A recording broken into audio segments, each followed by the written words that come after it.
Hello, book fans. I'm here to review a book by Jasper Fforde. This is another one, and it's called Early Riser. So, you may have seen my other Jasper Fforde review of his magnificent book about bunny rabbits, but this one is another alternate kind of reality based in Wales. And this one is quite an interesting one because, well, they're probably all interesting. I've not read all of them. What it is imagine the world like we have global warming, the climate change catastrophe that is occurring.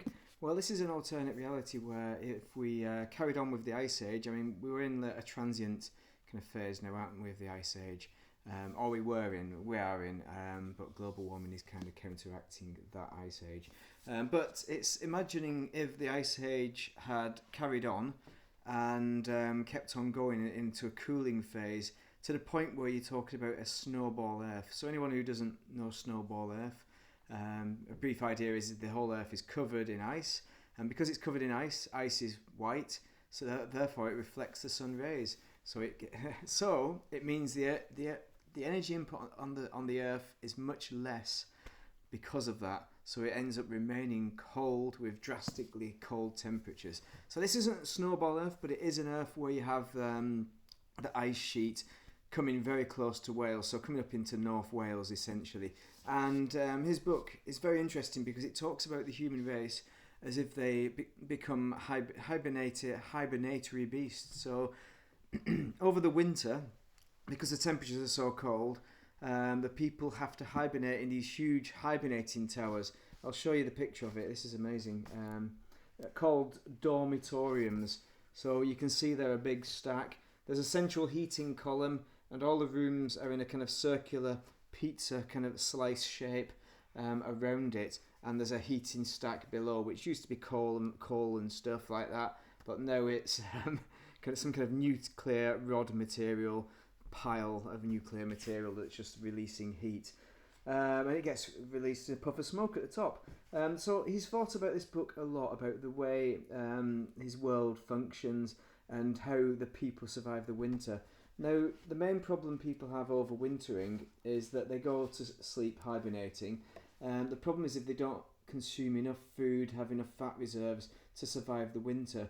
So what's happened in this world is that there's been a drug that's been invented called Morpheus or something, Morphiumpy, but this Morpheus drug, it basically stops people from sleeping because sleeping uses energy and increases your probability of surviving a winter.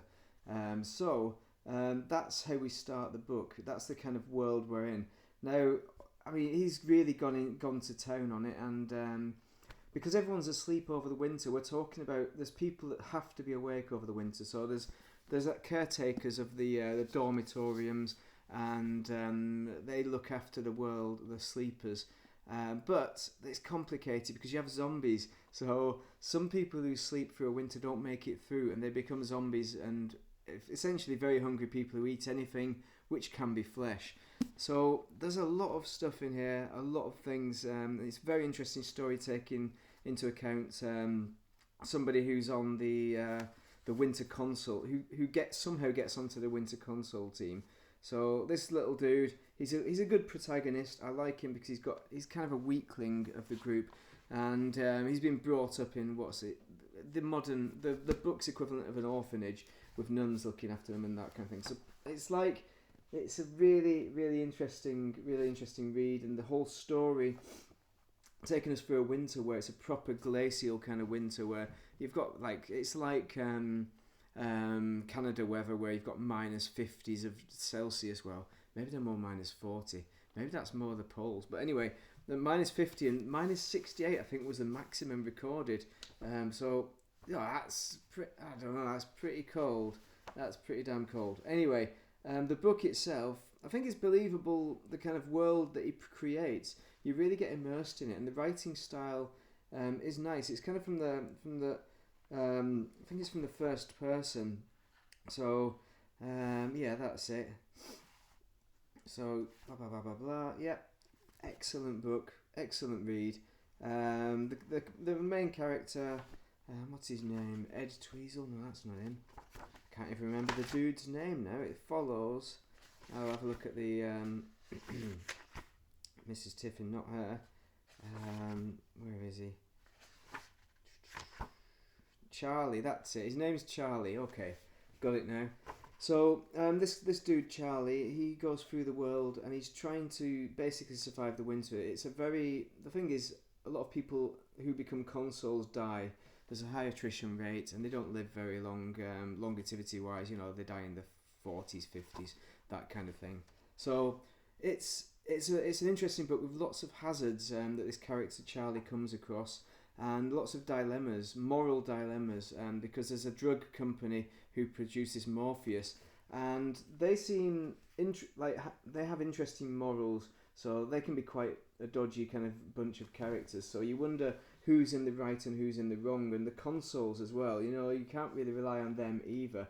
So he's trying to somehow weave his way through the world without doing negativity and destroying things and screwing it up for everybody, basically, and causing death. So it's really good. I like the way Jasper writes it from the first person's perspective, and it really ends nicely as well. There's a nice ending that ties up everything. There is death in it, so if you're not interested in characters dying off, then that's a thing. There's some good characters in it as well. You've got an interesting group of people who are like slapkers, doldosses, because they basically they sleep and have dreams, and they don't kind of winter properly like everyone else, so they rely on handouts for food. But the government has to look after them because it's the Welsh government. And also you've got baddies as well. Now this is the interesting bit. The baddies are the English lordships, because they no longer have a place in Wales because it's an independent Wales. So they're like bandits going around raiding stuff. So it's a really interesting perspective from the Welsh perspective and from a climatological perspective, and it's a really good read, and it summarises things at the end as well, because from the first person you can't summarise everything. So there's kind of an epilogue that ties everything up together, and it's really beautifully written, really good ending. 4.5 out of 5 probably. If you're not into this kind of thing, then you know it's an alternate reality. It's some kind of sci-fi. Is it fantasy? I don't know. There's a bit of a magical element to it as well, which is really interesting. But there's also science as well. They're a very alternate kind of reality. They don't have guns. They have these kind of sonic blaster things, pressure wave blasters. So they're very odd kind of choice. But it's Jasper Fforde, and that's what he's done. Really good though. Really interesting book, and really good investigation into alternate technology. And a good read. For overall, a very good novel. So anyway, I've talked enough about it. It's a great book. Recommend it. Drop any comments below if you've got any questions. Obviously, like my channel, my video, whatever, you know. But thank you very much for watching, and read this book. Get it from a library because it's cheaper. Or buy it to help Jasper out, but the library pay Jasper money every time they get a loan, so you know it will pay him anyway, even if you get it from a library. Hope that's helped.